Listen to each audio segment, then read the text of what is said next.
with EA Koetting from Become a Living God, and if it's okay with him, I came up with a little chant to start this off in much the same manner as I started off my Like the Goetia series. So is that okay with you if I? Yeah, I would love to hear it. Gzhz vdoz 17 5 14 40 Gzhz vdoz 17 5 14 40 Gzhz vdoz 17 5 14 40. Thank you. Okay.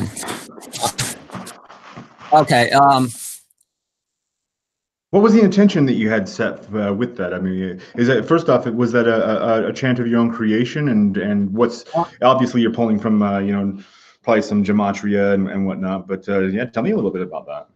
Well, I decided this morning I thought, okay, nine gatekeepers, and then came to me.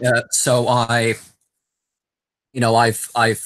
looked at what my chants were for those, and then I thought to do one specifically for this. And I've set up sort of a 9 vibration system, and so I guess this is your 9 vibrations giving today's date in a particular calendar as the last 4 of those. Yeah, that's really cool. That's really cool. So I'll probably want to outro with the other, and hopefully you will know what I mean, but by some of the terms I asked. But as a refresher, how old are you? You know, so my birth certificate says I was born in 1981, but after having made contact with my birth mother, she informed me that that was not the case. I always knew that my birth certificate was off because when I was adopted, they changed it in order to hide my identity. They changed my name from Eric Koetting to Matthew Lawrence. They also changed the date of my birth by a year and 2 days. So that would put me right now at biologically 38, legally 37. I'm 36 myself, so one of the things I've decided to get finished before I turn 38, because I mean not 37, is that because you add up the numbers 1 through 36 and get 666. So I thought it was important to get all my 666 ideas out there. It's awesome. There's one I don't think I quite mentioned that was the description in the book of Daniel and the book of Revelations kind of makes the Christians calling the Old Testament God and the Antichrist and the false prophet Moses. Guy who made the video I saw yesterday was kind of making a very good point. I've looked at that stuff myself, and I never thought of making that conclusion, but that's what looking at what other people have to say is good for, right? Yeah, no, looking at Moses is quite the character. I mean, even if we bought the mythology, okay, even if we didn't look any deeper than the face value of what's being told of the story of Moses, that's a crazy story. I mean, this guy, he never is raised within the tradition of Judaism.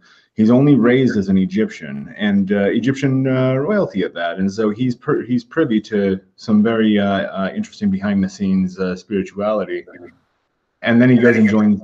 Then he goes and joins up with the Midianites, and he gets so enmeshed with the Midianites. It's not just like he just goes and hangs out with them for a while. He marries the daughter of the king. Now, so this is telling you that he has worked his way into this group of people that supposedly performed not only blood sacrifice but possibly human sacrifice, and that's who he learns from. Then he goes onto the mountain Sinai, which is the mountain sacred to the god Sign, the god of illusions, where he sees a bush that burns but doesn't actually burn. He sees a perfect illusion, and then that leads him to the creation of basically what's become Judaism. I mean, more or less. I mean, I wouldn't say the creation, but kind of. It's an interesting story for sure.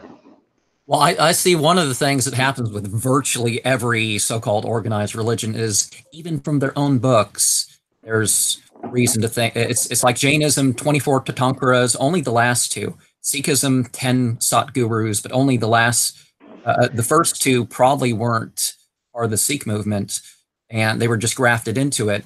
And Judaism, as something we know of, didn't really start till they stopped accepting new prophets into their canon.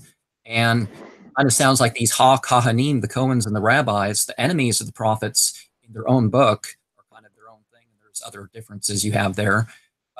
Jesus in the Bible doesn't really make himself a promoter of Christianity. And as some people may know, I have recently done a thing explaining Christian and Gnostic Satanism, what a satanic Christian would look like or something. But even out whether that's the side of it you look at or not, it's like Jesus didn't really, he didn't really, even from the Bible, he doesn't really seem like the character that Paul and some of the others on the other side of the Bible wanted to make him into. Right. Well, and especially when you're dealing with Paul, who never actually met the man. Yeah, he was persecuting somebody. Instead of thinking that when he fell down and hit his head and didn't see anything, he was like, the voice I'm hearing must be Jesus. But the voice never said it was Jesus. It said, go over and learn from this other guy. And next thing you know, he's meeting Simon the magician, which, I guess the official, the more popular version of Acts and some of the other texts, didn't take that route. He competed with Simon the magician. So the Simon that he was communicating with initially, so that kind of grafted into something different, but he of course started his own thing. But it's apparent when you compare one side of the so-called New Testament to the other, that these people had different ideas on what the law was and what the sense of power and whatnot was.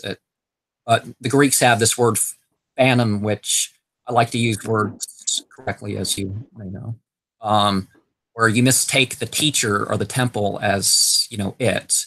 So instead of realizing that Jesus was somebody who showed us the access to our own power, that it was about worshiping him and then he'd do stuff for you, was the idea that got popular. Yeah, no, that, I mean, I'll tell you what, that's the interesting thing about, I grew up as is I think known by most people. I grew up Mormon. They don't like to call themselves Mormons, and actually they're the prophet just in I think the most recent General Assembly said that they don't want to call themselves that anymore, or even the abbreviation of LDS, but actually Latter-day Saints. They want to make it clear that they are the saints that are here in the last days. But anyways, growing up with that and reading the stories of Jesus, all the other prophets, they were able to work these miracles like a flash. It was like a Shabda moment. It wasn't like they were constantly, except for Elijah, most of the prophets would just kind of have this burst of miracle. Now Jesus kind of put the pieces together and said, like you just pointed out, don't worship me. You can do all of this, all of the things that I've done. You can do this, and even greater things. And that seems to get lost. And he says that as he's resurrecting the dead and resurrects his own self and defeats death and hell, he's saying you can do the same thing. And so it's always interesting to me to notice that those who come forth and say, "You are God, thou art God," are crucified. I'm not sure why. It doesn't seem like that's that intense of a message, because it seems like the message that most of the God men are out there saying. Well, if you've heard about Al-Hallaj, Al-Hallaj was one of those people that, whether you look at a list of 99 or another list of 99, another list or 319 or whatever you look at, he realized that he was, at the moment, a personification of the truth. He was, knew that quality through him, and therefore he was killed for it. But it's like, they didn't get the same thing that was right in front of them. That's all these qualities and stuff, whether like the Egyptians have the 14 qualities, you talk about the 3 godlike qualities. You know, different groups have their different lists, but it's like these qualities are known through the real devotees, the real mystics, or whatever you want to call them. Well, they're known through other places, through other things in the world, but you know, it's our responsibility to bring these things out. Yeah. Yeah. No. You know, it's the development of seeds is always an interesting thing because it's something that's supposed to occur without the desire for it to occur. There is that interesting balance beam to walk with magic at all times. Is that you got to have so much, you got to have a crazy amount of desire in order to create change in the physical world through non-physical means, or through supplanted, you know, or supplemented physical means, because you still have to do something. You still have to connect the dots somehow, anchoring it to your physical action. But then those physical actions seem to yield a lot better results with magic. But anyways, you've got to come at that with a shit ton of desire. Take all of your passion and thrust it into the operation. But at the same time, there's this crazy balance that you're supposed to do. This oxymoron of detaching completely from the thing that you desire. And in that detachment, it all just kind of not just flows to you, but almost smothers you, drowns you with the fulfillment of your wishes. Well, it's that, it's right here behind me on the shelf. I don't quite see it. It's that cloud of unknowing idea that Aleister Crowley enhanced of, you know, you're fully in it, but of course, you know, you have to, you got to develop yourself physically and mentally and emotionally and stuff to be able to, you know, be fully in it and be detached per se from the results sometimes, and just, you know, be in it for itself. And that was the whole idea behind chaos magic, was, you know, testing your strength by switching your beliefs and practices around, and, you know, seeing what you can do in other things, or O&A insight rolls. It wasn't, you know, that switch over and act, you know, a more real form of acting. That's interesting. More real form of acting. You know, I recently did an interview series that's going to appear on a pretty major television network. I don't know that I'm supposed to say anything, but it's cool. It's a cool deal. And while we were here doing the interviews, and you know, I invited them to my home, to my temple, and we sat in here and had some conversations, and we talked about acting and the acting process, and the process of filmmaking, Hollywood filmmaking. And it's a really interesting thing, because it is a full ceremony. It's people are jumping into these roles and fully becoming somebody else. When it's done right, the actor themselves will forget that they're acting.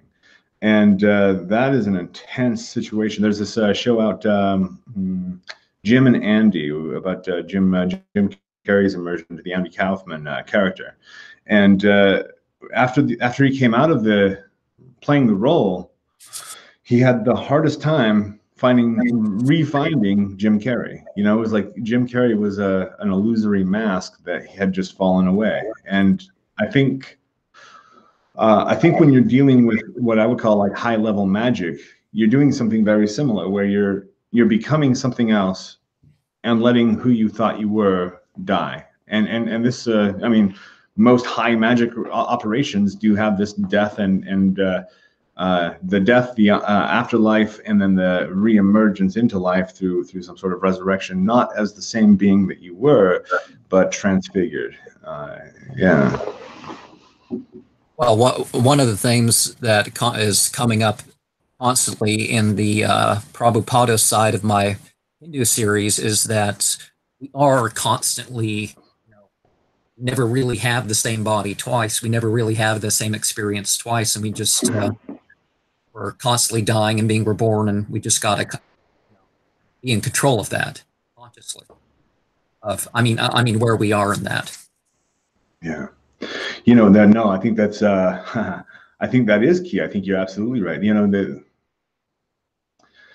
that's why I've listed as the three things that everybody's got to know if you're really going to dive in and uncover your adepthood. That one of those has got to be soul travel, because you tend to shed your lower bodies, your lower selves, your lower perceptions, your samsaric identity as a whole, and you learn to function outside of all of that, outside of the capsules. And yeah, no, it's quite the I mean, to even say it's liberating would be undermining the whole thing. It's necessary. I don't think that immortal life is guaranteed to everybody, and most ancient religions didn't either. That immortality is something that has to be earned and sacrificed for.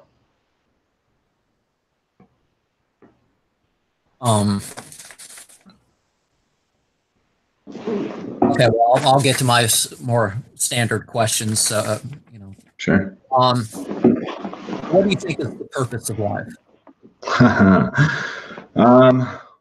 First off, I'll say that this is something that I guess would need to be defined by each person.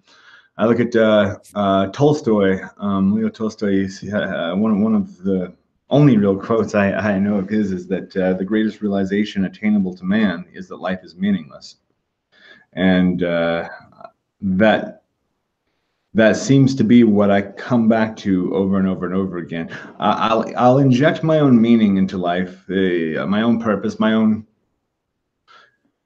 whimsical definition. And I say whimsical because it changes just as I change, as my mood changes. But at the end of the day, if you're capable of doing so, of defining your own purpose in life, God, that doesn't seem very solid. It seems like that's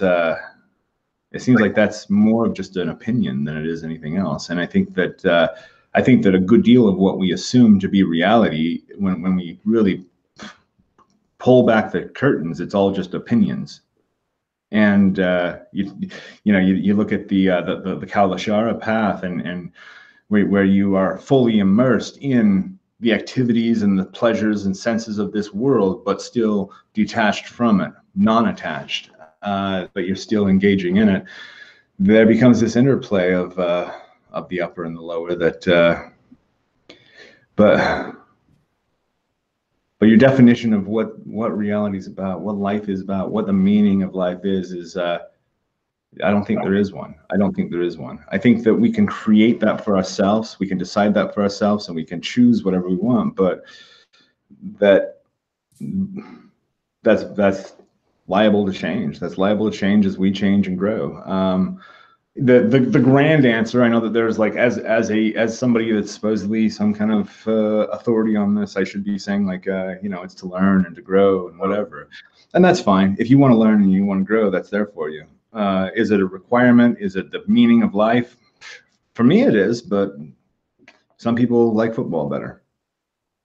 Well, I see the meaning and purpose is something different, but I do understand where people are coming from.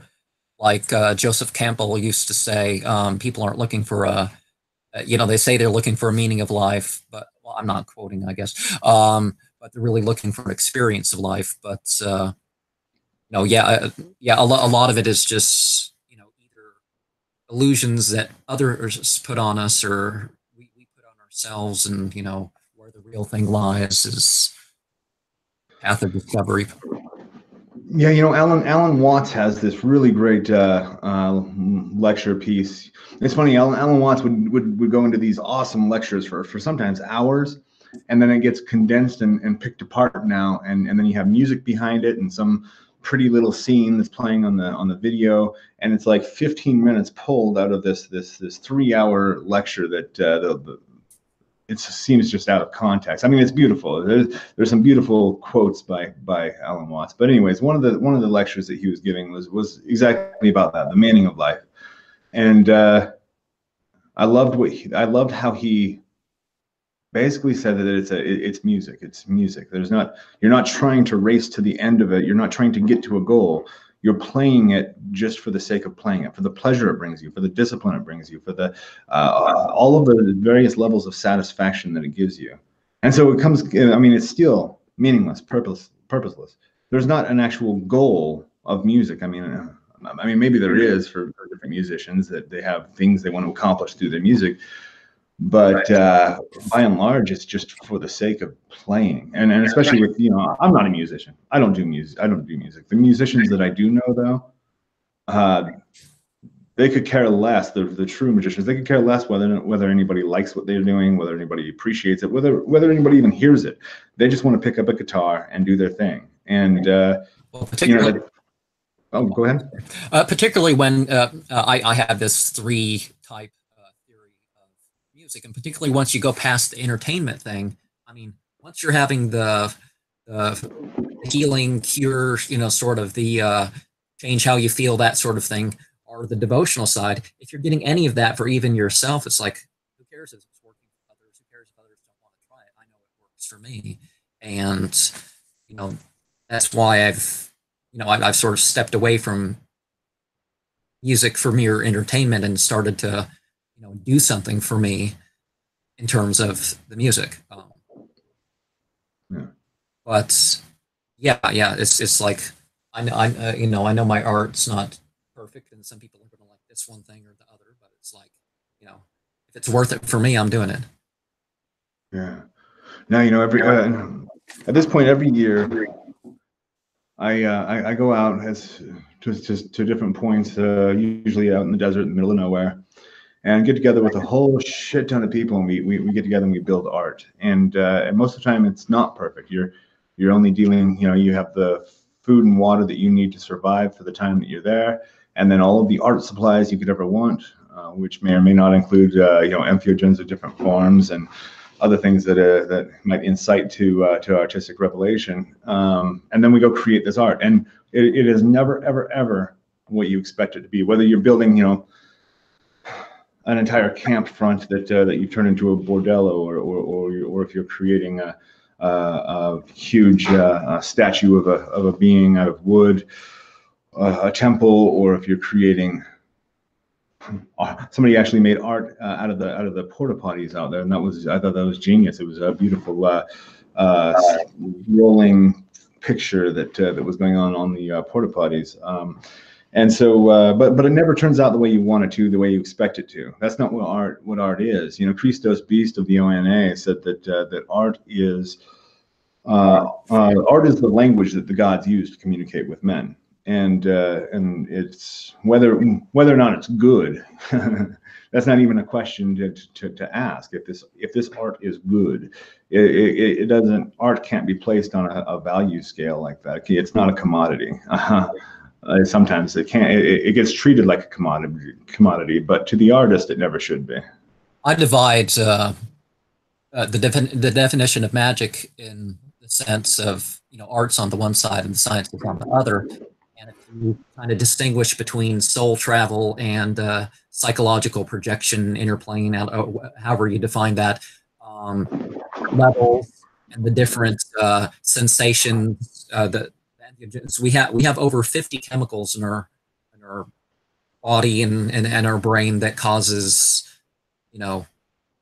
basically everything that people ever turn to drugs with. It's there in our bodies. It may take a couple months of practice till you finally hit that point. It's like I guess that's one of the reasons that in some Sufi orders, for example, you're holding the guy because someone may have a moment that they're not expecting, and you just and the people next to you got to keep you from falling and hurting yourself or something. Or it's a glorious thing to turn yourself over to whatever your spiritual practice is so intensely that you have to have somebody else care for your physical safety. Like that is or that you this is more the case with me is that you abandon all care for your physical safety and just thrust yourself into it, and hope that my girlfriend gets home and notices if I'm not breathing in time or whatever. But for the most part, as far as just thrusting yourself into the ecstasy of the moment, reading Christopher Hyatt. Christopher Hyatt was really, really high on the idea of ecstasy as being the primary focus of not only ritual but life and spiritual experience and sex and food. That it all led to the accumulation of these ecstatic states of varying degrees. You know, it's like where some might say that that once you reach nirvana or whatever moksha moment, that you realize that everything is a form of pain. Well, I think Hyatt saw it differently, that everything's a form of pleasure, everything's a varying level of ecstasy. And so to release yourself to that ecstasy so much that you have to have people catching you or making sure you're not falling is there's something profound about losing yourself to it. Well, just like I think as sort of a reaction to, on one hand, you know, it happened elsewhere with like the asterism of Buddhism and Jainism and stuff, and then on the Christian idea of even lust itself is wrong, and you're kind of, you know, the idea of thought crimes, thinking about stuff, and you know, so on the other hand, getting full into the whole desire thing was. It's no wonder why Aleister Crowley being brought up with that, the Christian, the Plymouth Brethren side, who took those sort of teachings in a even more extreme way because they were particularly a conservative group. That's you know, one resulted in seeking out pleasure in whatever way he could find it, and that being, you know, part of his way towards achievement. Yeah, you know, you've got the renunciate path that in spiritual discipline is probably the more popular path, of not necessarily popular, but the one you see more used, where you're forsaking your pleasures, you're forsaking the desire that those stem from, but it doesn't. I'm going to say it doesn't seem to work. I mean, for some people, sometimes it can work to liberate you for a moment. But now the opposite that I really personally like to embrace is you know, Crowley's path for sure, of seeking out pleasure, overwhelming yourself, overloading yourself with as much good things, good feelings, experiences. Objects have never really been important to me, but it's fun to accumulate enough objects to finally realize these aren't that important. Once you can manifest everything that you want, once you can make yourself feel anything that you want to feel within a matter of minutes by focusing your will, or sometimes if I wanted to achieve a state like unto dimethyltryptamine, it would probably take me a little bit of building up to. So that might take days of re-encountering the right kind of brainwave frequency to make that happen. But anyways, once you're able to trigger all of this at will and you enjoy everything, you do lose the desire for it. Like you lose not necessarily the desire, you lose the compulsion for it. The compulsion's there because you can't have, and as soon as you realize that you can have everything, then having it's not really that important anymore. Then you can kind of focus on maybe the top of the pyramid, the self-actualization part. But that's we've got an interesting gap in our Western society where all of these base needs have been basically cared for, that we're able to live in such comfort that we do start reaching for that self-actualization, but our society has stripped us of the outlets for that self-actualization, except for a few different prescribed paths. And look at how it is, particularly in terms of the news. You have it's like Fox, for example. You know, if you know how to watch it and stuff, but they cater to the extremists on both sides and not too much in the middle. And it's like, if you look at the media in general, they've demonized this word Sharia or Shariat, which in Hindu and Arabic-based languages, it means the middle path. It doesn't mean some extremist law, but that's what we're told. We're mistold about a lot of things. It's like our word jihad in English doesn't mean anything like that in Arabic. If you oppose jihad in Arabic, you're lazy because the word means making an effort, doing something that's, you know.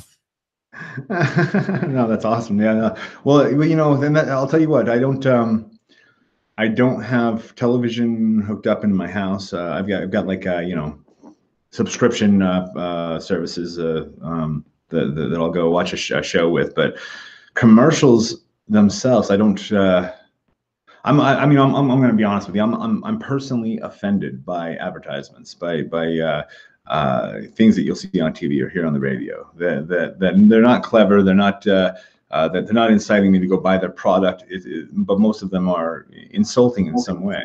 And so I stay away from it. I stay away from television and advertisements and the constant bombardment. It's you know, you go to the gas station and you go to fill up your vehicle with gas, and you've got a little screen there that starts talking to you. It's like, I don't need you. I don't need all of this. It's a constant bombardment, and the polarization is not on accident. I mean, it's trying to get people invested in something that's not worth being invested in. I mean, if you're oh, go ahead.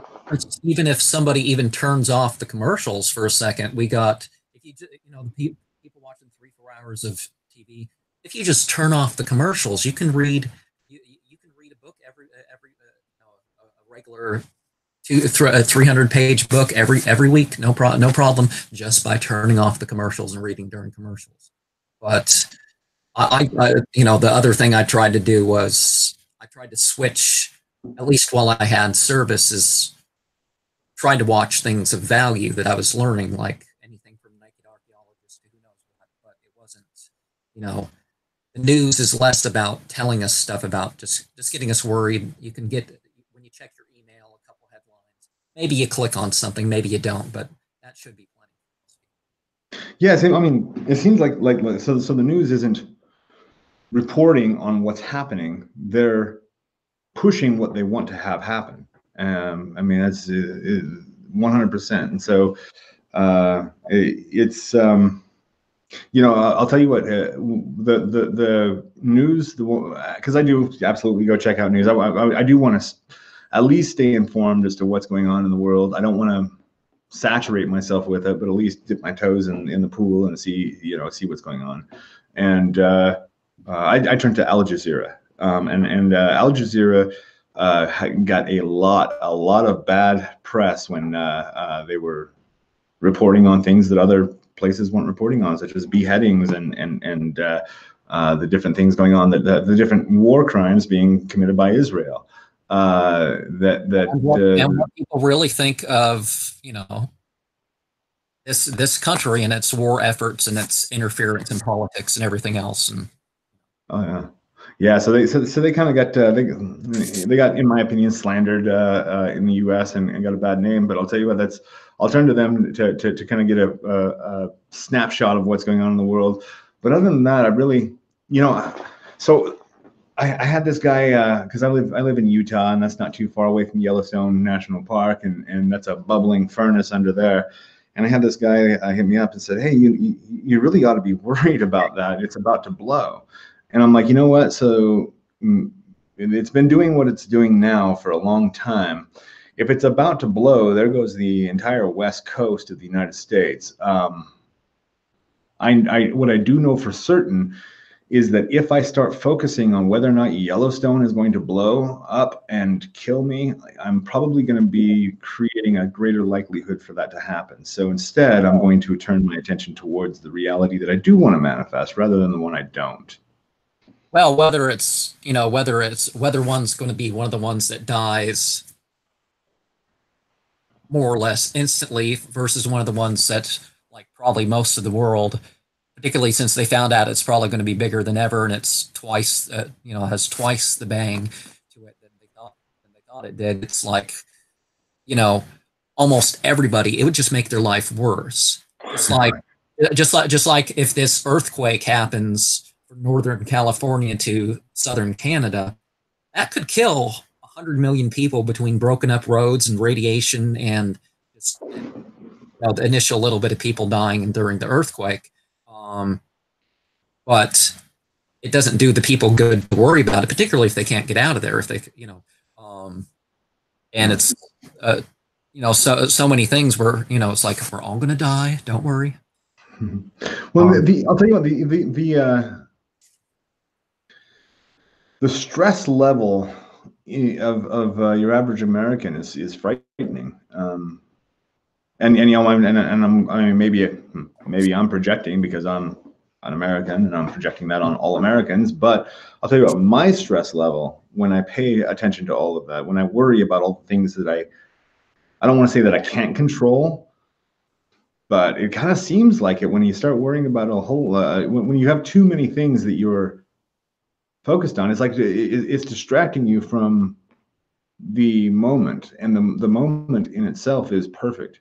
I do rock climbing. I started learning rock climbing as part of a kind of a personal cognitive therapy, and I noticed that every time I would mess up, when I would reach for a hold and start pulling myself and fall or miss the hold entirely or whatever, that it's because I wasn't thinking about what I was doing in that moment. I was thinking about what was coming up. I'm looking at the chains at the very top going, oh God, that's up there quite a ways. As long as I'm focused entirely on the moment, there's a beautiful perfection to everything. You just shut up and be in the moment.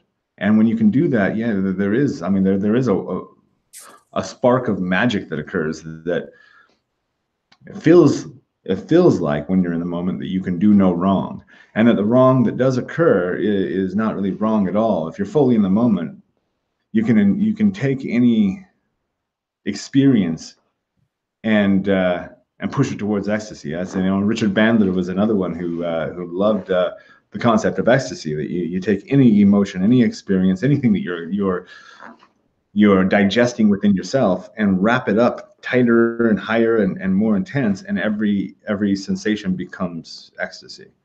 And but it does require being in the moment and fully experiencing whatever it is that's going on, and without the reflecting on the past or projecting into the future.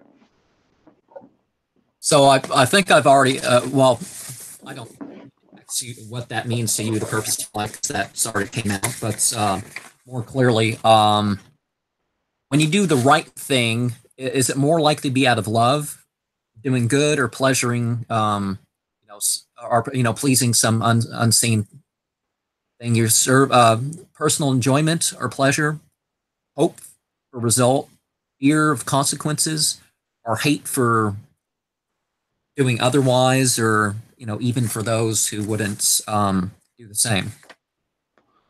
Doing the right thing. I mean, that's the presupposition in there, is that there is a right and wrong.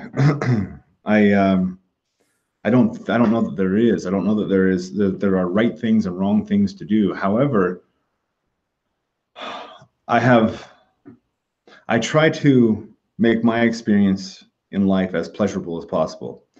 And that pleasure does mean having great relationships. And so I will do things, I guess, for the outcome of having a great relationship.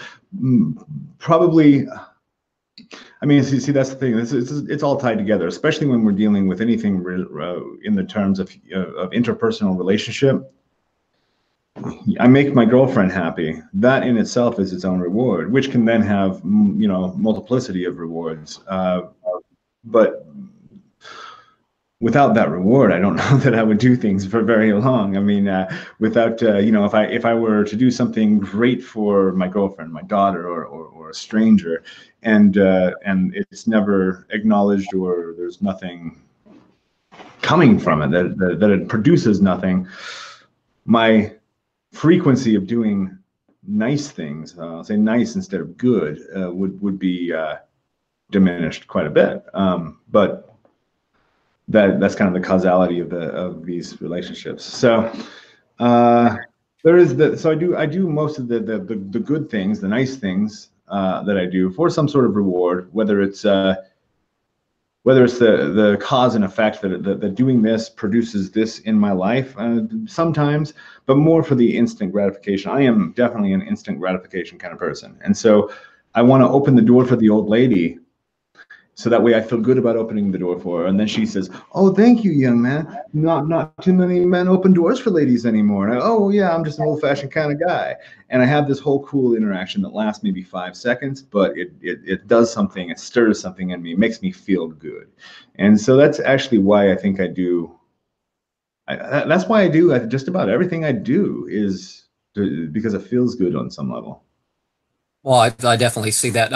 I personally try to do what's best myself, but it certainly makes it easier when, there's something coming or people are like, I may not agree with people or whatnot, but I show everybody respect. But if they're nice about it, I'm a lot more helpful. Some people, it will be easier to help them out. They need help pulling thorny weeds. That'll be easier than, I'll just pick up these couple light things and, wipe off the counter for me. That's going to be harder than picking those weeds are. Yeah. Well, and there's so my ex-wife, who is the mother to my daughter, she and I have a pretty good relationship, a pretty good friendship at this point. We've struggled through the worst part of divorce and separation, all of that, and made it through as friends. And there are a lot of people from the previous generation that look at that and they're like bewildered, and some of them are even like disgusted by it. Like, how could you be friends with them? They're that's your ex. Well, it's also the mother of my child, and so there are benefits to having open communication, being able to co-parent together. But even on another level, though, on the real reason that I want to keep that friendship is because it feels good. It feels better to be friends than enemies. It feels better to love than to hate, at least for me. Sometimes hate feels really good. Sometimes it does, and at that point, I'll embrace it fully. And from my experience, living in hate or living in anger, for me, is not a sustainable lifestyle. Living in peace with the desire to manifest more and more peace in my life, that's extraordinarily sustainable. And I wouldn't say that it's not always as fulfilling. And so I always keep the toolbox open and ready for everything. But peace as the personal compass point, I think for me is a big one. Beyond even just the instant gratification is this action, or is this conversation, or even is this train of thought going to bring me greater peace? And I do try to pursue that, counterbalanced pretty intensely though with a desire to stir things up within myself, to take my head and my personality and all that I take for granted as being me, shake it up as much as I can and see what falls out. And so it's an interesting dichotomy that I've created for myself. Well, one of the things I see about hate, the difference between hating things and beings, if you hate things or actions or something, then there's like hope in that. But if you hate a being, it's like, whether you're trying to ignore or hoping for a change or whatever, it's like, there's no hope attached to it. And that's just sort of a path to more suffering, I think. Yeah. One of the things in my most recent path working with Azazel, one of the things he directed me towards was to look at this whole idea of attachment. And I brought to him basically the question of, if I don't want to manipulate the people around me because I respect them, and because I don't want them to become zombies, and because I do have this value of consent. I value the concept of consent and the practice of consent. And so if I want to live in that way, how can I make for example, my girlfriend behave in a different way that's more pleasing, more suitable to my liking, while still maintaining my respect for her autonomy? And his answer was very simple: is that you remove the person from the equation. You don't need to be focused on this person needs to behave this way, but you need to focus on my relationship needs to be like this. And then you've taken there's no more fighting against another person, pushing your will against theirs, but you're just redefining what your sphere of sensation is going to look like, and then it moves pretty seamlessly into it. If you take things into the realm of spiritual warfare, it's like exorcism. Whether somebody's watching another you can't forcibly exorcism. They have to want to make that spiritual change in their life, no matter what you do. I mean, people can, people literally abuse people in exorcisms, and that switches over to like, people end up killing themselves because they can't escape the exorcist, or what the exorcist did to them in the process is so, and like. This idea of forced conversions, I really believe that people who force conversions are a cursed sort of individual. And you look what happened, Tibetan Buddhism happened because they went in, they targeted 10 temple areas, they tried to eliminate this bond thing. Now not even the scholars, a lot of blurs of the lines between the Buddhist type of Buddhism that came into Tibet, the Tibetan area, and the Bon religion, and what came as a result of the two. Only, and of course in Christianity, Jesus, there's 4 historical characters that you can say are Jesus, and then they attached all these other mythological characters to that, and then they put saints, even renaming the alleged gods and goddesses of these various cultures when they couldn't figure out to come up with a replacement. So they have, saints that have no basis in any human being. Yeah, I mean it's interesting because Greece did that too with every culture that they encountered. They would go and have these, you usually trade or sometimes warfare or whatever, but they would have these interactions with these other cultures. They would take their concepts and ideas and completely import them. Today, there's social justice warriors that have certain titles for that kind of thing, but the Greeks were very adept at taking other people's ideas and calling them their own, and then I think that passed to Rome, and then as Rome spread all over Europe, it kind of carried into a lot of the culture and society of and especially when Christianity and Rome merged. Man, it was a free license to take everybody's religion and gods and twist them and however they wanted and call it their own, and then they have access to all of the celebrations and all of the awesome aspects of those deities without any real reverence for those deities themselves. And they lose a piece of their own culture that they were trying to impose. That kind of disappears. Well, I mean, one of the big problems I think with it is that there is very little, if any, underlying culture or belief system within the Abrahamic traditions that's unique. They don't have their own mythology. Every aspect of it has been borrowed and stolen from every other culture.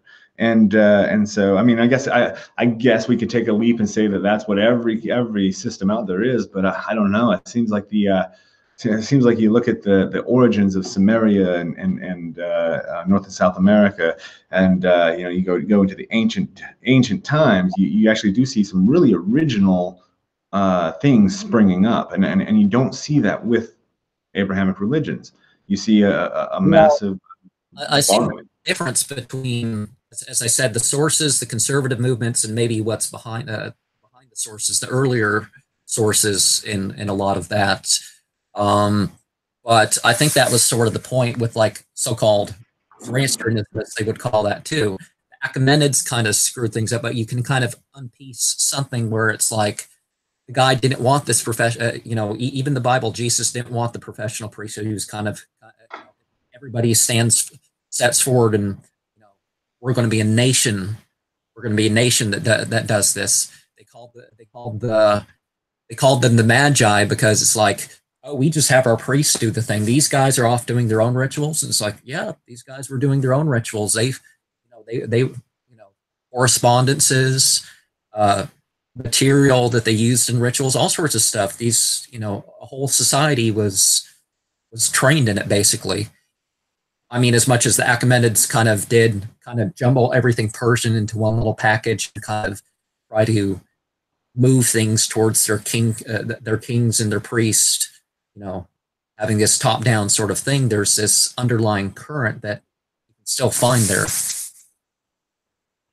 I can see that. Yeah, no, for sure. And it's like what you see with them and like Islam and most of the world, the same thing. It's like the vast majority of people aren't signing their name on the dotted line. Okay, I'm under this clerical authority. Even Zoroastrianism, people aren't doing that for the most part. You have like 20,000 people in America, maybe 1 out of 20 Muslim are actually signing their name that, I only accept things for this Sufi master, this guy 1,000 years ago who wrote this book of his interpretations, and but in general, those paths it's not the Freudian slave mentality. It's these people are in charge of their material and spiritual lives, or at least that's the goal that's out there. Yeah. No, that's absolutely interesting, and no, a fair point for sure. So what do you think happened before and during your birth, in a mystical sense? With my birth? Yeah, in a mystical sense, not per se a physical sense. If you have any personal belief or experience in terms of your own birth or process leading towards your birth, or that's an extraordinarily interesting question that I think I might have a good answer to. Is that I wasn't born in the same way I think that a lot of people are recycled energy, that they've been born and lived this life and then die, and their energy, their various subtle bodies break down and release this ethereal essence that returns to source and then is recycled and comes back down. I feel like I instead pushed I held myself somewhere in between worlds, and I pushed myself into this incarnation. I do feel it was through a potential bloodline connection. I do think that the reincarnation within your own bloodline is an interesting thought. And I'm almost certain that the life that my death that was prior to this life was in the Vietnam War. I can't be certain what country I was representing, although I feel it's America. That could be wrong. The glimpses I've had are pretty much just like flashes that are interesting to try to interpret. But then. Oh, you would consider it like a past life memory then? Yeah, a completely unsolicited past life memory. Those are the ones that I tend to be more interested in looking at. I could. It's super easy to say, okay, well, I like Egypt, and Egypt is really interesting. I bet that once I was a priest in Egypt, and I bet that I wore these black robes, and I could create this whole idea of what a priest in Egypt would be like that may or may not be accurate to what that actually would be like. That's no more interesting to me than just being able to read tarot for somebody and tap into the consciousness of another being. But when you have a flash of a memory of something that occurred in another life or in another dimension, and your physical body responds to it. There's that physiological sense. I specifically remember falling into a river as I'm being pursued, and there are bullets whizzing all over, and my rifle is firing single rounds, and I'm frustrated as hell because it's just not firing fast enough, and I fall into a river. And every bit of that, when that flashes, I can feel it. I can feel the physiological response, but I can also feel the and hear, and not just hear, but feel the pressure, the air pressure change as bullets are whizzing by me. And it's out of nowhere, like I said, unprovoked, unsolicited. Boom, that hits me. Okay, and so yeah, that's what I would say about preceding this life, and then into this life, into this birth. In the mystical sense, that there's this like mythology. I think it's more a modern mythology than anything else about that you get to collaborate with the creator or with somebody or something, and you get to decide what your next life is going to be like. You're gonna predetermine things along the way. Oh, I'm going to have these parents because they're going to challenge me in this way. I don't know that that's accurate. I think that's more fantasy than anything, and I think that you're dropped into situations and it just unfolds. It just happens, and you're trying to swim against this pretty strong current. And so I do feel like the circumstances around perhaps who my parents were, but more than anything, I think that I was. Here's the problem: is when I'm trying to take something that is a knowing and condense it into knowledge. There's a huge gap that occurs there, but it's more like an attraction. So I have these cool singing bowls. I love the singing bowls I do have. And the first one I got, I was in Flagstaff, Arizona, and I just felt myself magnetically pulled into, we're like looking at tourist stuff, just T-shirts and sweaters and whatever. And I got this pull. I've got to go check this place out over here. And the sign wasn't spectacular. There was nothing that would have drawn me in saying this is a place for you. But I go in and there it is, singing bowls everywhere. And so I sat and played with them until I found the right ones that I wanted. And it was all a magnetic pull.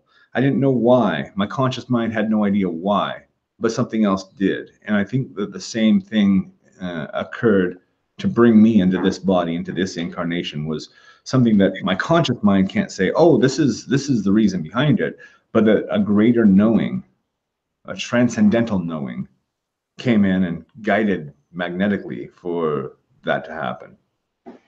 Well, one of the music's one of those interesting ways that you look at what the ancients did, and it's like, how did they figure that out? But I think it was sort of more mystic states, and that's how they figured out what shapes and what lines and how to stuff we can just now observe out of the sky.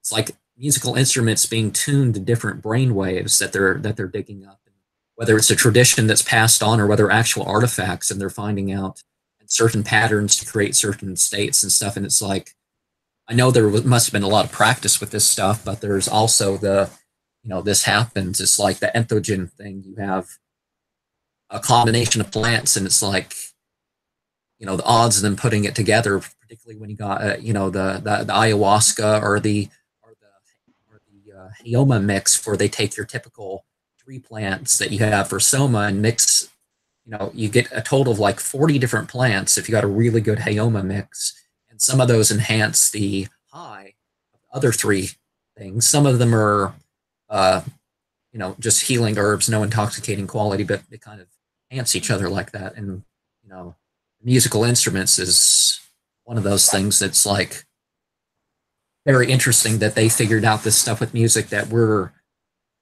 not doing in the popular sense, and they were doing it in the popular sense in some ancient cultures. Yeah. I mean, you look at the Pythagorean facilities, the treatment centers that Pythagoras would would open up and teach from, and then people would come into these clinics to be healed by his sound therapy. And the reports in general seemed like they were pretty good. But you even look into the creation mythos of just about every system out there. It deals with the vocalization, whether that's the God spoke in the world was, or that the shining ones sang. You know, it's that there is some oral matter there, and the absolute greatest invention humanity has ever come up with is language. I mean, our ability to do this oral thing that otherwise would just be noise, and to have it have substantial meaning, but then on a deeper level, to change the environment, the atmosphere. You know, you resonate with certain bija mantras, and I like to get together with a few people if I can get people, you know, physically that are you know. So you opened up this conversation with your own intonation, and I have to say I appreciate that you threw yourself into it. And when I get people in mantra with me, probably about 80% of people, I say, okay, we're gonna do an oh, and then they barely whisper. I'm like, you know, that's okay. Let's see if we can actually lift the voice and vibrate, make the atmosphere around us catch it, and when you can, and first off, when you can, it becomes very, very easy to do so repeatedly. But it also is a crystallization of the magical field, I think. Oh yeah, you got to get past that weird feeling in your nose and your ears sometimes. Like when I started with that, being very deliberate about the sound in the different areas, that was, you know, it's kind of weird the first few times, and once you get it. Yeah. But one interesting thing that I've heard has been done with, you know, it's like that's how I know that some, you know, it's a good indication that some traditions are just, you know, yeah, you need to compile things, you need to restore things, you know, you got to live your life in the terms that you decide to live it in. Spiritually, if you don't really have anything, people are typically going to make up something. But it's interesting. You see the sound of you know, of whether it's the Quran, parts of the Veda, part of the Zend-Avesta, some of the sound of it's just supreme, and then you listen to some of this other stuff, it's like, that can't, you know, you think it would have came through smoother than that. I mean, I had an experience where there was 343 characters, and these characters, I mean, I never memorized like that, but when it came through in the experience, I wrote it down, and I was sitting with it for a couple days before I figured out, wait a second, that's these names, you know, rearranged basically. But I didn't, you know, it wasn't until I opened that, you know, opened up that Enochian book again and figure out, oh, these, the sounds these things were making, you know, is the rearrangement. And in terms of, you know, the supremacy of sound of some claims of scripture versus another, it's like, it's interesting to find out that some of both among the Hindus and among some of the Sufis, they actually translated their scriptures into musical tones, where they don't make the vocal sounds, they, you know, play the musical scale that they've attributed to it. Yeah, just this morning I was reading about the concept of, what is it, a japa, that japa, you know, is a muttering, a slight sound that you're going to make, a mantra or a name repeated usually 108 times using, you know, a mala or just counting it. But then you have the concept of a japa, which is the once you have internalized and digested and metabolized the mantra, it is ongoing within you at all times, and that is a glorious place to be, for sure. It's to say transcendental is not a big enough word. Or you can let it go in the glossolalia thing and sometimes stuff comes through in that wild moment. It's like one of the things I've hoped in some of the videos that I have is when I have that one of those moments that someone will go back and say, huh, it sounds like you said this. And, because I figure something's going to come out of me or either my own psychology or maybe, some message is going to come through that way. But, yeah, it can be hard. It's interesting because you mentioned that because you're obviously hitting YouTube and doing a lot of videos and putting a lot of good stuff out there, and it can be hard when you know that you're recording it and you feel like you're being silly. It's hard to get over that sometimes, to go, okay, so I know that there's an audience and I know that they have expectations, but fuck their expectations. I'm going to just thrust myself into this, and if the glossolalia or the vibration or whatever, if it doesn't come across right, that's just too bad. But it can be difficult to not restrain yourself with the thought of anticipating what other people might want or expect. Well, the thing I've just like, okay, what's being recorded is a physical thing. You're not even getting the sensual thing going on. I mean, sometimes I guess it could be possible somebody notices my eyes are dilated or my hair is on end or something like that. People have noticed that in person. I don't remember any comments on any videos that said that, but it's like, you're not capturing what I'm capturing, and it's like, it doesn't look like much, but it's like I'm and there, it's like, or the floor feels like it loves me. I know it's inanimate, but it feels like the floor loves me, and I'll tell you what. So this has been one of my great struggles in the creation of these videos, because the video has not been an art form to me until I started doing Become a Living God. That was the first time I started filming anything, and it's been an interesting thing because what I'm experiencing is so it's just so cool that the video is just capturing me, just kind of tranced out, or doing my thing. And so I've really bandied around different ways of trying to demonstrate that, through audio editing and video editing and special effects, and it's like none of that even comes close. And so it's almost I feel like I not feel like it's obvious. I am starting to drop that more and more of trying to bring people along for the experience within the video, because you just have to have the actual experience. You have to shut off the electronics and you have to get into your temple or get into nature and lose yourself in the experience.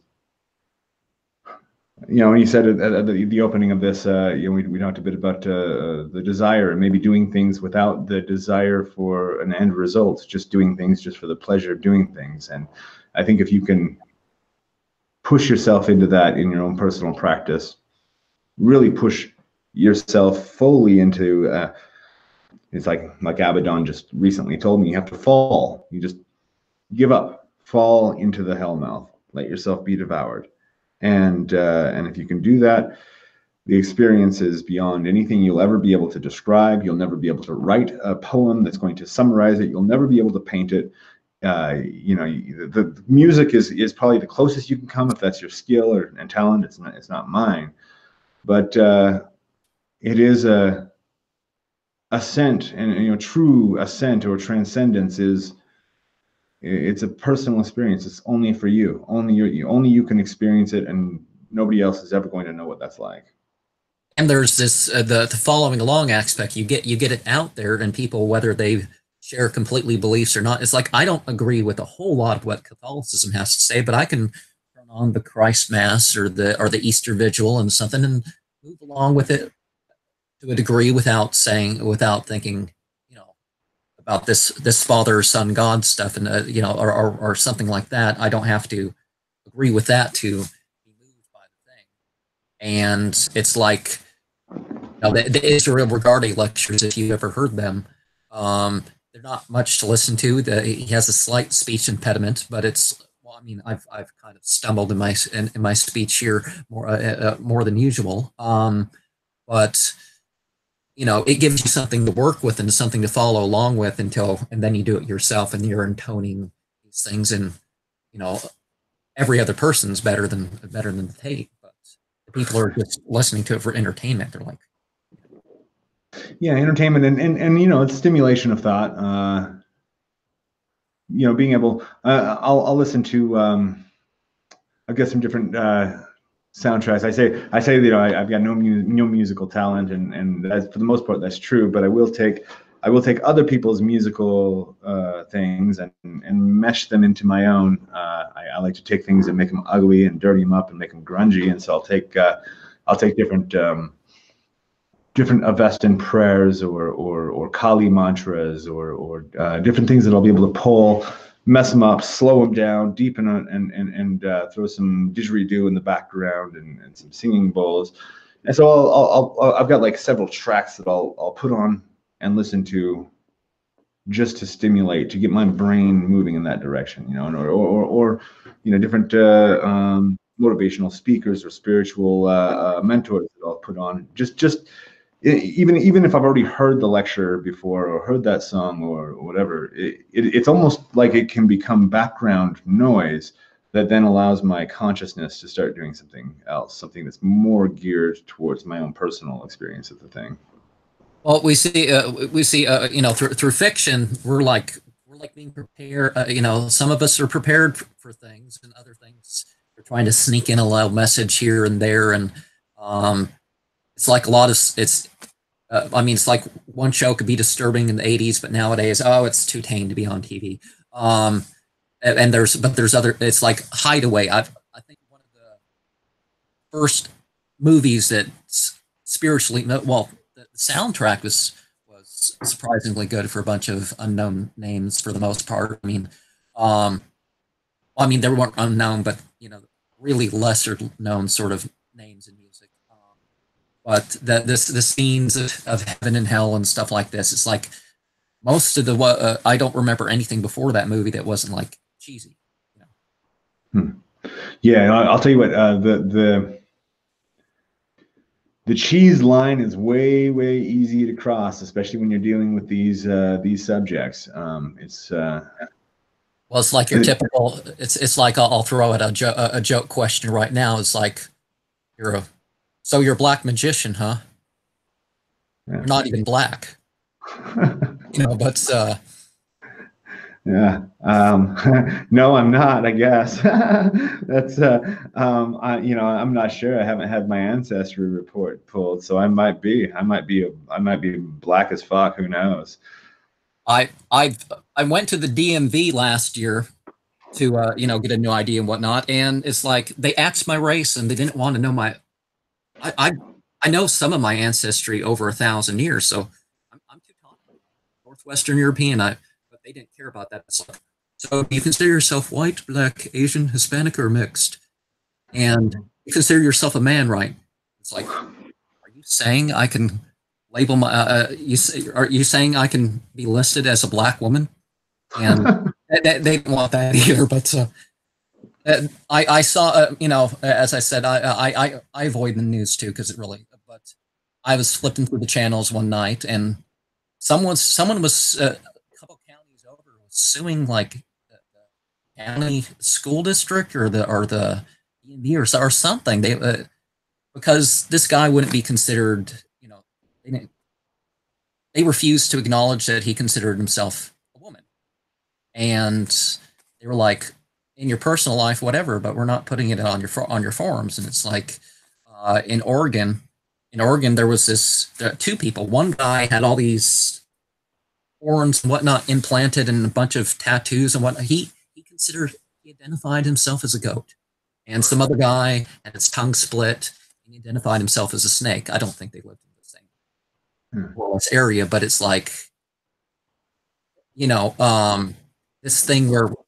We can take on our different roles in life. But expecting other people to say, "Yep, this is it. I'm putting it on the paper." It's like I don't believe in legal marriage, for example. I think the government should stay out of it. That's supposed to be part of the establishment clause. Is that unless there's but there was forced marriages in the 1800s in this country legally. There wasn't until the past 70 years that it was outlawed everywhere in the country. And so unless it's something like that, I think the government should just stay out of it. Yeah, oh, for sure, for sure. Well, yeah, I mean, yeah, the government should stay out of a whole lot of things. The government, as it was supposedly established, is supposed to have a very, very limited role, and that's not the case at this point. But you know, the growing movement towards being able to identify with something that is maybe not visible or apparent to everybody it's a really interesting thing, because, you know, on the one hand, I don't like it. The old man, the old crotchety man in me doesn't like it, where I'm like, these kids, they don't know, blah blah blah. But the magician in me loves it, especially the black magician in me loves it. This is to question even the first bifurcation. Gender is the first bifurcation of the human species. Okay, but you're going to go male or female, and then from there, the rest of your differences can split. Now, if you take away that very first difference, wow, that has to open you up to being a lot more free to explore yourself in so many different ways. I mean, so even myself growing up in you know, spending most of my time growing up in Utah, there was absolutely no ability for anybody to come out as anything other than, you know, a white middle class Christian, which I pushed hard against a couple of those standards, but the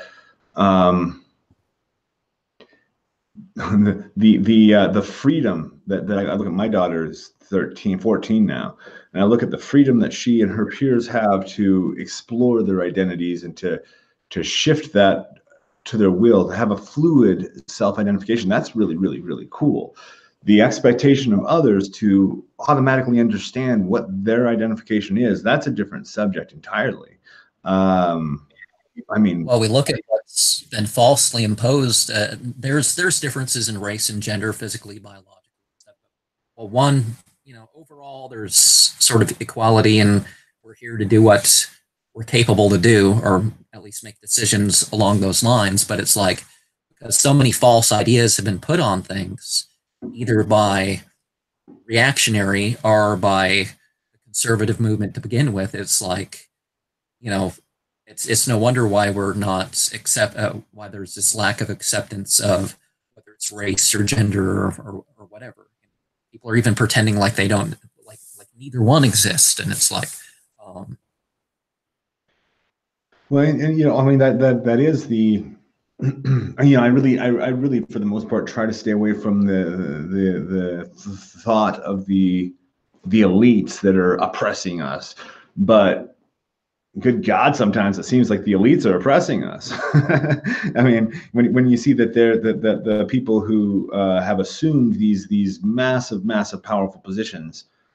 Well, if you look at the way the taxes function in the first place, is on one hand it's and how the police function. It's like you hear of, like, down the street from such and such event there was a rape or something like that should have been, the police should have been focusing on that, but somebody stole a handful of some stuff into their shirt at the Walmart and tried to leave. So all available cop cars to there, and you know, you hear of the police aren't legally and civilly liable like they used to be. If you're in police custody or in police, they have a protective detail over you. That's a different story. But and then you look at the taxes. It's like, if they cut 80% of the taxes, it wouldn't affect anything the government does.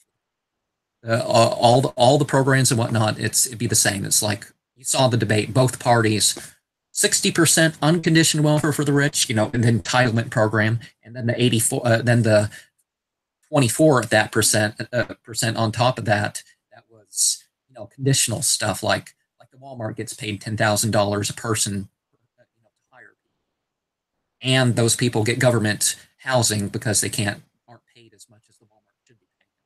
It's like, you know, if there was far less government action, then, you know, yeah, we you know, with 20% of the taxes, we could do they could do much better. Well, you know, so I live in a really small town. We just moved here a little less than a year ago. And I mean, when I say small town, like we've got one gas station and that's it. And that's how I like it. You know, I drive 15, 20 minutes to get to the gym in the morning and go grocery shopping, and then I come back into this beautiful wilderness. But even with that, there is a town. It's an incorporated town, which is a really interesting way of referencing a community as an incorporation. And with that, there was it wasn't even a ballot. The word's escaping me. Where they're getting your opinion, like a poll, but a little more official than a poll. What's that? No, that's not it. Oh. Referendum. No, not a referendum. It was where they basically want you to, you know, say that let's say if you're going to impeach a president, like sign your name here to impeach this. And that's completely ridiculous idea. You can overturn the vote because if enough people from the other party. Yeah. No, but I don't think it's about, you know, it's like, as much as I've put names on things, I don't think, you know, what I do isn't really about issues instead of people or parties or companies or something, because most things are beyond that. And it's like, you know, you never know why somebody's, you can't say, oh, I hate Republicans or I hate Democrats. And it's like, you know, you're voting for the same, you could be voting for the exact same reasons you two, you know. Right. Yeah. But at the township level, they start talking about we've got a highway that leads to this little town, and they're saying, well, there are a lot of traffic issues, a lot of accidents, and people, you know, speeding and blah blah blah. So here's a petition. That's what it is. So they sent around this petition. So the petition is to lower the speed limit on the highway and to request more policing of that to ensure that the lower speed limit is enforced. And now I'm one of those people. I can't just sit in a meeting and just listen to bullshit being spout without saying anything. So what have we tried before we ask government for help? What have we tried? So as personal citizens, like just as a private citizen, a person living in a community, people just need to take care of themselves more. I mean, the police are there, the government is there because there are too many people with their hands up asking for help. And you know, if you see a piece of trash on the road, pick it up yourself rather than waiting for a government worker to come and pick it up. And I don't mean to put government workers out of jobs, but we don't need them to pick up trash that we can pick up ourselves. Yeah, I've always had this policy. I try to clean up after more than myself, and that's pretty much always what I do. Occasionally, okay, I'll go to pick up the thing, get the things to clean, and someone else is taking care of. That's about the only time. But if you go back and look how it was before, there was this focus on statute crimes. Either people live by principle or whatever people kind of do. But you know, even if you look beyond the travesty of having a higher percentage of people, well, maybe not a higher percentage, I can't say that, but more people in prison or jail than any other country, and you know, a worse record than pretty much any country we look at and say, oh, human rights violations. And it's like, are you kidding me? The prison system is much worse over here than what they do to POWs even. And the number of people on parole, what, eight or probation, like 8 million people on top of that. It's like, but, you know, a lot of what they're doing is they're focusing, you know, they're trying to fill jail cells rather than going after the more serious issues. And they're trying to create statute crimes to make sure that it's like every American's breaking the law somewhere. And that's part of the reason why they set up, there's actual dark web beyond that, but it's like the Tor browsers that I didn't know it was anything special. I just thought it was, you know, people who do this for work and people who are like, I guess, you know, the computer club and stuff like that. You know, using a Tor browser, it's like the Department of Defense runs that thing, so they can have an official list of websites and they can basically pick people to arrest when they want to arrest people. Yeah. Well, yeah. I mean, and it is that whimsical on their part that you know. I mean, I've got a friend who sells marijuana now. This is in Utah, which it's not legal. To the Nevada, marijuana is perfectly legal. California, perfectly legal. On the other side, Colorado. Arizona, from what I understand, is starting to go that direction, as is Texas. Now, that means that we're surrounded by places that say this plant is okay. I mean, first of all, the government shouldn't be telling us what plants we can eat, what vegetables to have for dinner. This is ridiculous. FDR told us that the government doesn't work for us. And if you look at the Dangerous Drug Act, it's like what we call oxycodone, which is called Ecodol. And heroin is it will kill you in 10 times the dosage of that. It's going to kill you. And it does, likewise, that amount of damage to the brain, the body stuff. And other countries are legalizing it because it's less addictive and it's less damaging and stuff for hospital use and stuff like this. But they outlawed it because Bayer was losing its copyright things, and it's a super when you got the right couple chemicals together, it's a super easy drug to make. But oxycodone, that's some hard stuff to make. You can't just grow something in your yard, do a little extraction. It's chemical with these specifications and you got it. But a lot of what we find is exactly that. It's like they're legalizing a lot of stuff that other countries, it's like our toothpaste. There are countries that will say, if they see your American toothpaste in your bag, they'll take it because it's not allowed in their country.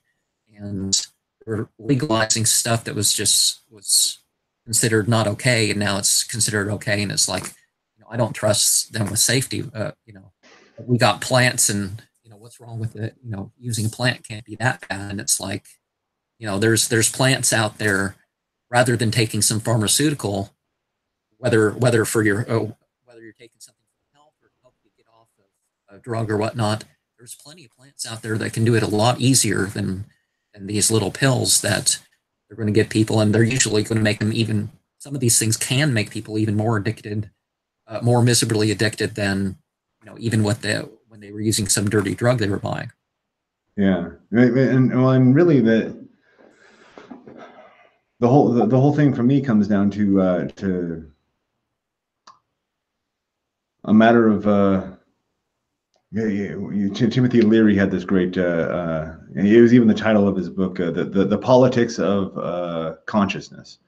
That it's not necessarily about.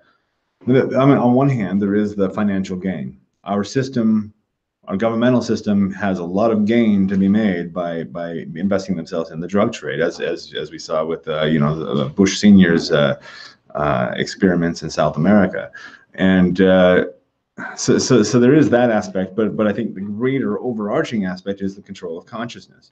The drugs that are allowed are very productive drugs. I mean, I'm partaking in a drug right now, coffee, that helps me be productive for probably longer through the day than you should. The people weren't meant to work 8 to 10 to 12-hour days. And it's also a great thing for the other thing because it has a crash, and it also has this thing where people will stay up because of the anxiety and they can't go to bed like as much 12 hours after they're done with their caffeine.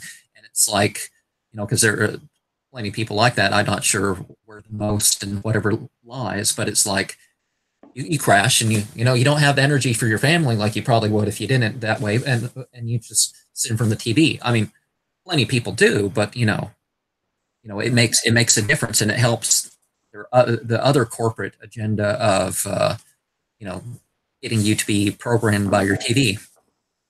Yeah, the TV is a fun one. Yeah, that is probably the greatest tool of mass mind manipulation. I mean, absolutely. The internet's got an interesting counterbalance to that, because it is still a platform mainly for gossip and bullshit. But then every now and again you do have people that have a voice that otherwise wouldn't, that can actually share truth.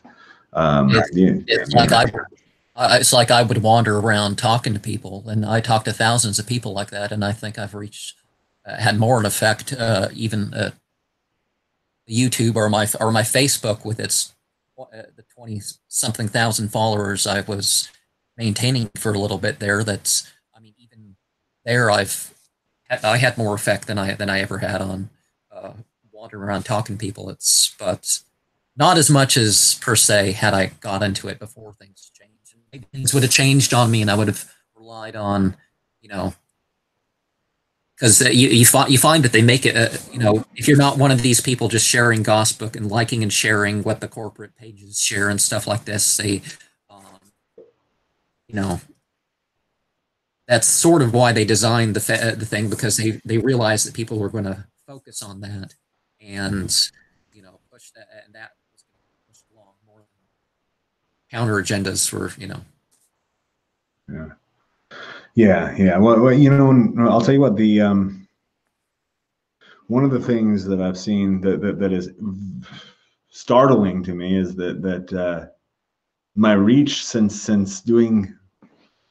presenting this material, the material that I present, since doing it through the format of Become a Living God in the way that I present it, through using video, using sometimes over-the-top marketing techniques, etc.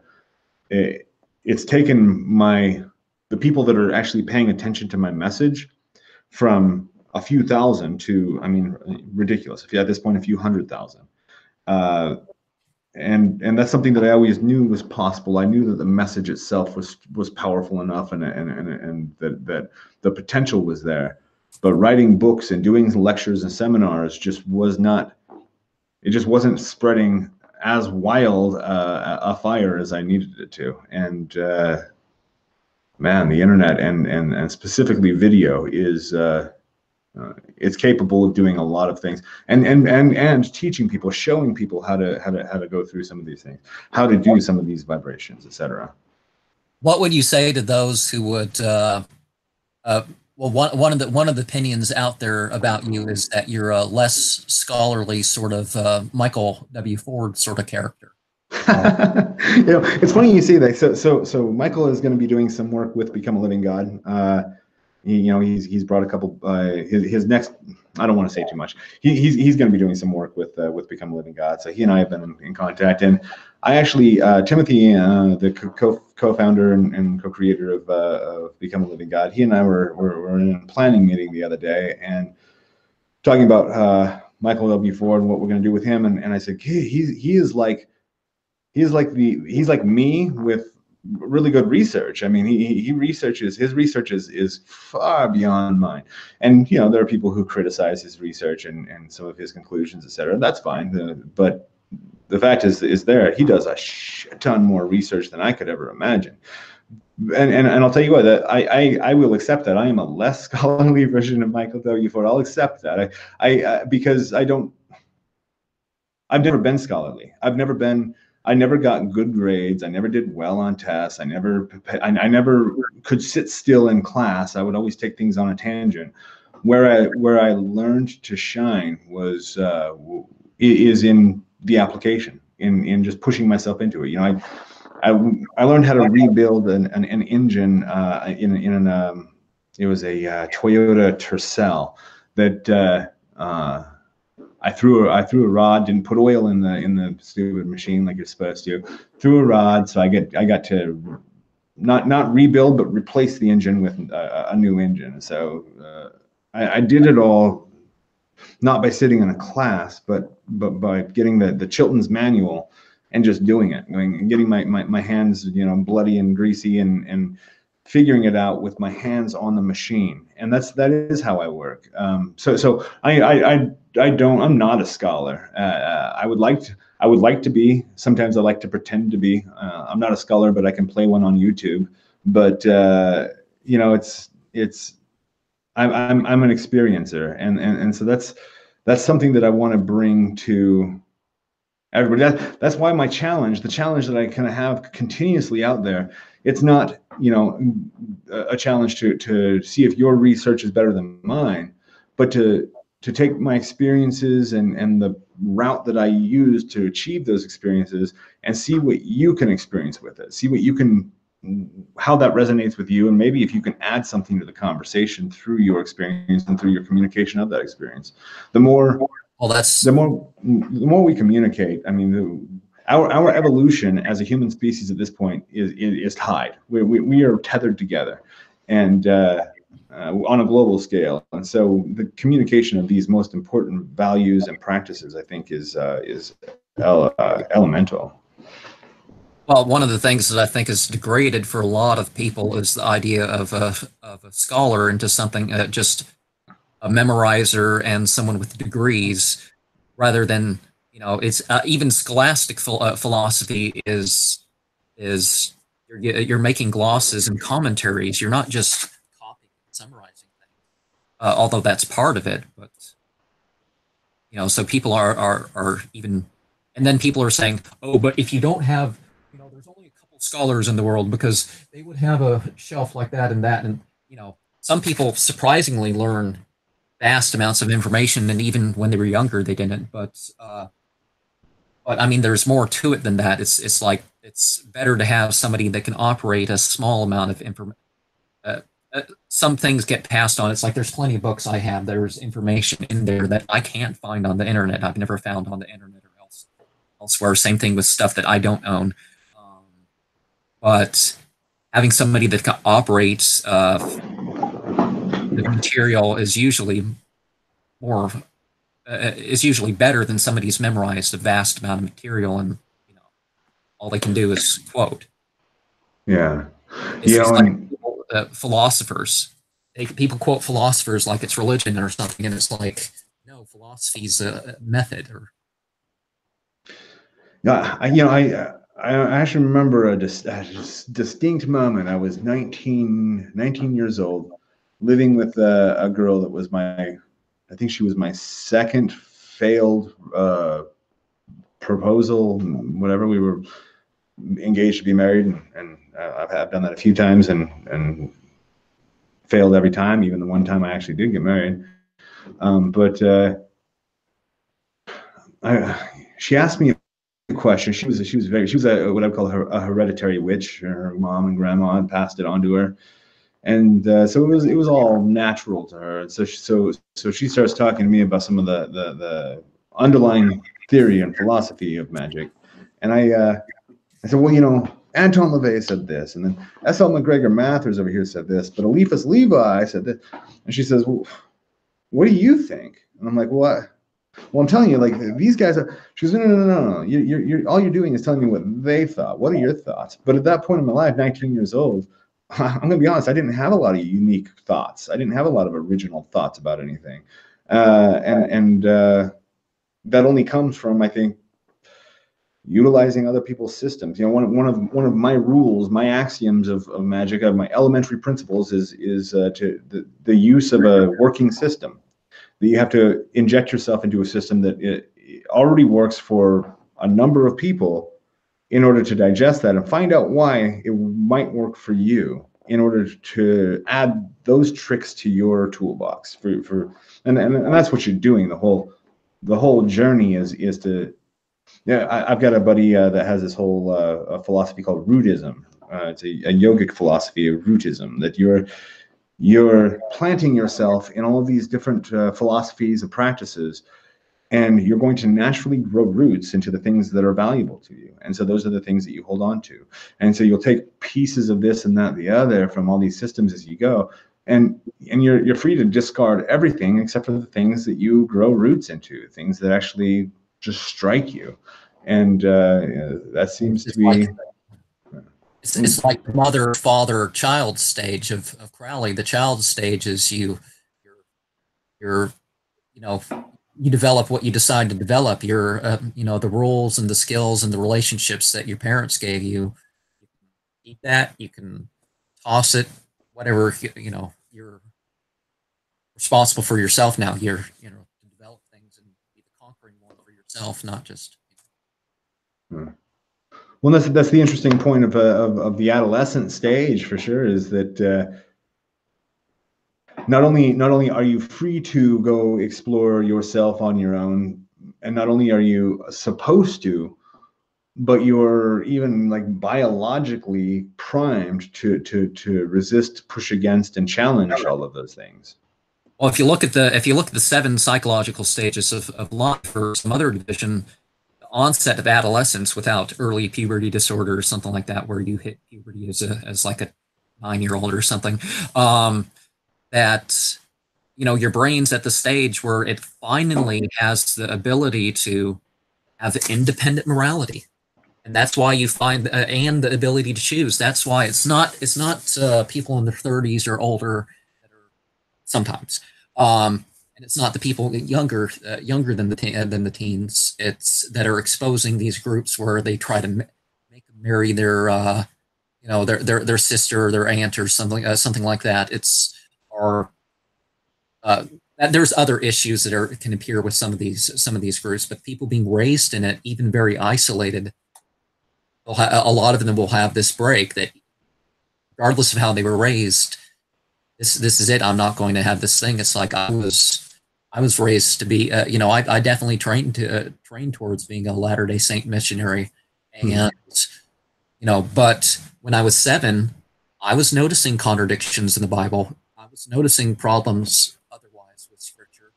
I kind of stuck with it. I looked into other things, and some of those roots grew, and I realized that, this is what I believe, that there's, that really only, again, like I talk about the different priesthoods that have basically invented these other religions based on figures that really didn't want these things to appear in their name.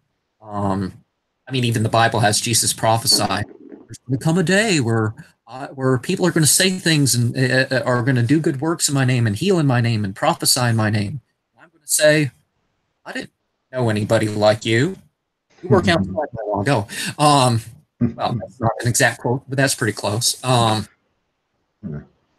But yeah, so I rooted myself in this idea that it's not, because I know things are outdated. They had some tools in their belt because they established their conservatism later based on an 1800s model, but things were lacking. The science that I was into, I looked into the sort of alien thing from time to time, and there was just a lot of stuff in my life that I couldn't make part of the religion that I was raised in. And it's like, if the word religion means a relationship with not just being churchy. I went to church twice a week. I read the Bible and the Book of Mormon and stuff before going to sleep. But most of my life, that wasn't it. My relationship with everything else was clearly more than what I was raised with, what I was raised to be. So I kind of wanted a broader aspect. And this idea of either your idea of God. That's why, the Book of Revelations having the Old Testament God being sort of its beast or something. It limited to a particular time and space. And you look at it, the Bible really is a claim written by a bunch of priests that thought it would work everywhere for all time. But I don't. There's got to be something more universal than that. Well, and what I try to I think focus on and maybe hopefully interest other people in focusing on is the universality of it. I think is a lot less important than the personality of it, the personalization of it. That your unique experience with reality is yours alone. And that was also missing too, is that it had to be part of this very Presbyterian. It had to be part of this system of this priesthood authority, or however else you're going to phrase the fact of the elders and the hierarchy of things. It's like the individualization. It's like, my dreams didn't count. Now, I know not everything a person can dream of is terribly important to even remember or something, but the idea that my dreams and my thoughts and stuff didn't count in this so-called idea of religion, that was also a very important thing, because there's so much personalization. It's like you have people that believe the same exact thing, but because of their psychology and their circumstances, they're expressing it differently. They're thinking about it differently. That doesn't mean that they're actually, but people think there needs to be, you need a different building for everybody. Yeah. Well, and so there's a boon and a bane to communication and interaction. The boon is that we can, when I have these crazy experiences, that to me, when I rise up out of the theta state into waking consciousness again, out of the ritual, I go, oh, did that even happen? Was that a dream? Did I hallucinate? Because my conscious mind is trying to grasp it all. Now, when I communicate that to people either through videos or through private communications or on my forum or whatever, that I get to see a lot of echoes of people going, oh, wait, that happened with me. I experienced that as well. So the personal, unverified personal gnosis then becomes really an empirical truth. And so that's the boon. The bane is when you have people, I had a guy that came up in person at a retreat thing that I was doing, that he says, I have this communication with the Azazel, and he told me this, and this, and it changed my life. And then I went online, and people told me that that's not how Azazel sounds, that's not how he looks, that's not the kind of stuff he would say. And he goes, well, so what should I do? And I'm, oh, wow. I mean, if it's benefiting your life and it's done something positive for you, the need to have a validation there, to have somebody else pat you on the back and say, yeah, son, you were right. I think that there's got to be you got to do away with that. And so sharing information is awesome, and it can lead to kind of an understanding that we are not just crazy, that we are having some pretty cool experiences that ought to be evaluated. But then also drawing that line at, well, maybe you don't need that. Maybe it's okay to be the crazy man in the cave that nobody understands, which I feel like I am quite a bit. So, well, everybody who's been called a prophet in one sense or another, and some may see this may not know quite what I mean by but I mean spiritually gifted. So it's more broad than just, it's like there's the idea, okay, fine, God stops sending prophets because we don't. But there are other types of there's people who have confirmatory experiences, and that, I can definitely point out where that's there, that in the sense of the word prophet is like, that's not going to go away even among that sort of thing. And then there's people who are prophets for other entities, whether they got the name right or not. They certainly have spiritual gifts that have been used towards those ends. And so would you you would say that you have experienced prophecy, or would you? Yeah, I would, and just to forewarn you, I am aware that we've got only a few more minutes before I've got to cut this off and hit a consultation that I've got scheduled. So I get the sense that you and I could probably talk for quite a while. So we probably need to schedule a second follow-up interview for this, because it's been very fun. Instead of being stressed about not having my questions, or I tend to ramble and get off onto all kinds of tangents. So it's not to blame on your part at all, but I tend to take the conversation in different directions. But as far as experienced prophecy, yes, absolutely. There's a fine line that is hard to distinguish between prophecy or revelation and manifestation. It's like, you saw the future. Did you see it, and did you imagine it, and then you pushed reality to meet that vision, or did you see what was most likely? It's Terence McKenna had this saying that the shaman is really good at choosing, or more the medicine man is really good at choosing clients who are most likely to get better. And so you'll go through and go, you can't be healed, but you've got the gift. Come here.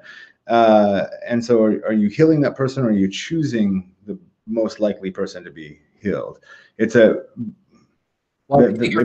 subconsciously. It's like, I believe there's 3 sources of dreams and visions, and it's like the main one is yourself.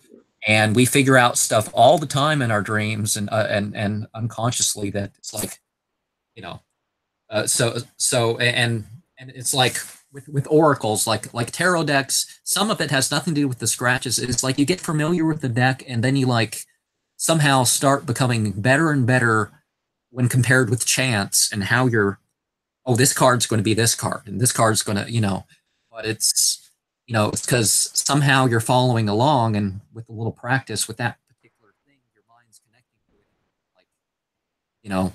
It's like the Delphic Oracle. They would listen to a bunch of people and they'd say stuff that's a little more accurate. And it's like when you have a particular message you're trying to get across, it's like, I don't believe that such and such star in a certain place is going to do something.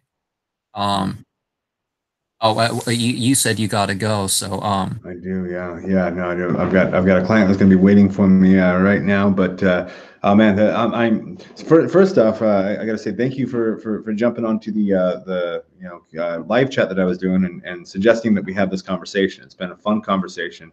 You are you pay attention to details, I think, more than most people, and I think that makes it really fun to look into. Not even it's fun to have conflicting viewpoints to talk about, but I think it's even more fun to have completely different perspectives. And I think you bring that in your ability to really look into the fine details and go, wait a minute, what are we looking at here? So I would love to continue this conversation. My schedule will be freed up end of February quite a bit, so we got to schedule something to keep the conversation going. At least to finish the list, Yeah. I'm glad to have talked to you after years of watching your channel, and and I certainly haven't been the one. You're familiar with what jokes are out there, so yeah, I don't. But it's something I pay attention to, and it's worth responding to. But yeah, I'll let you go to your appointment, and I'll close for my audience by saying the chant that I have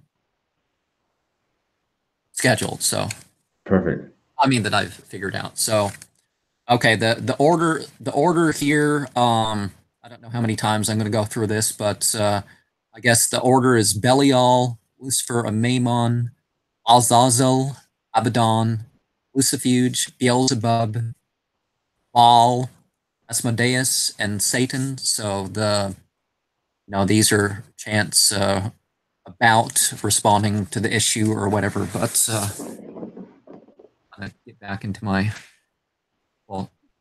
I'm going to do this a few times, or how many times until I feel it to a certain point. Or Orizxs, Gzhz, Dvso, Yvorzo, Ivmrxs, Gzhz, Fyvizxz,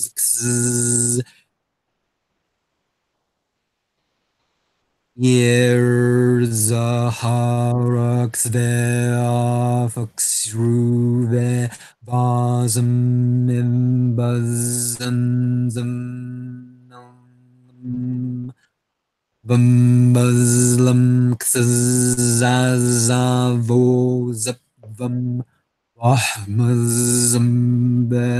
Zyyzwlm, zeztv, Vbvm, Gzhz, ezolxfi, Ofxruftv Ilulxzov, Zwvm, zeztv, Yvvoavyfgs, Hvxliv, Yzvo, zeztv, zolivm, Znzbnlm, Vozm, Gzhz, Yrzhz, Orizxs, Gzhz, Dvso, Yvorzo, Ivmrxs, Gzhz, Fyvizxz, Yrzhz, Rxvi, Ofxruvi, Vozm, Evuz, Znzbnlm, Vbvx, Zazavo, Zvvb,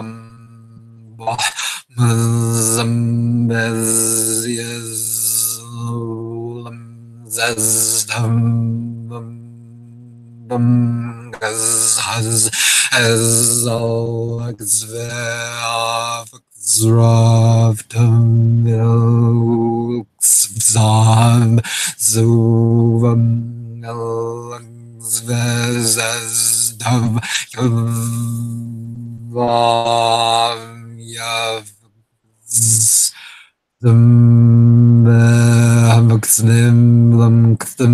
Yzvo, zolivm,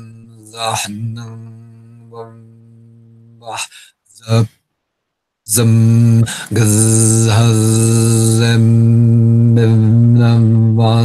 Yrzhz, Orizxs, Gzhz, Vozm, Yvorzo, Ivmrxs, Gzhz, Fyvizxz, Yrzhz, Ofxruvi, Vozm, Ivbz, Znzbnlm, Vbvm, Zazavo, Zyyzwlm, zeztv, Yvmrxs, ezolxfi, Ofxruftv Ilulxzov, elxzi, zeztv, Yvvoavyfgs, Vbvm, Yzvo, zeztv, zolivm,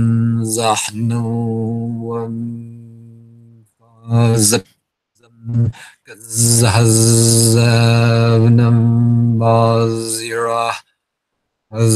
Gzhz.